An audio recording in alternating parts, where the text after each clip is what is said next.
my viewers, welcome to Mori Midori, and today we continue talking about kana. So previously I mentioned about base syllabic rules, and now let's look at them a little bit closer.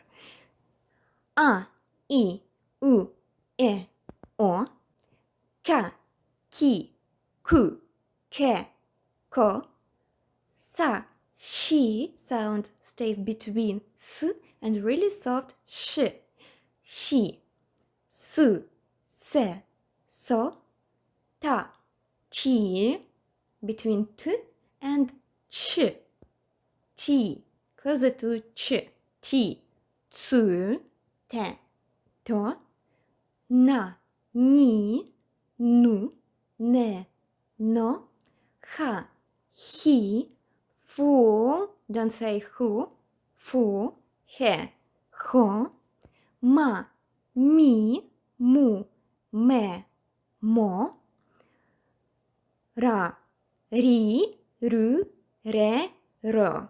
So, please pay attention to r. It's not r like in the English language. It's r closer to l, soft r. Yeah? R, ra. So, and that's why it's really difficult for Japanese to pronounce the sound l. Okay, so, and if you hear in Japanese language instead of karada, you hear maybe that you speak with anime fan or visual kei musician because it's a kind of slang here. Now let's continue. Ya, you, yo, wa, o, and n. And now we are going to speak about some additional syllabic rows. And they can be voiced by adding a special voicing mark, the kuten. It's similar to quotation mark, you can see it here. And now let's look at these rows. Ga, gi, gu, ge, go, za, ji, zu, ze, zo, da, ji, zu, de, do, and ba, bi, bu, be, and bo. Also, ha row can be transformed into half voicing row. To make it, you have to add a special mark which is called handakuten, a circle. So we have pa, pi, pu, and po. Okay, now let's talk about one more type of syllables in kana.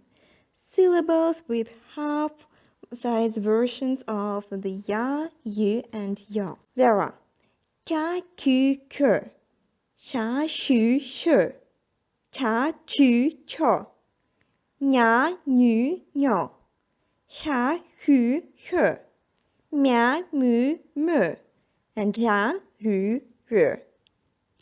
In Japanese, all syllables are pronounced over the same period of time, and doubling the length of the character can absolutely change the meaning of the word.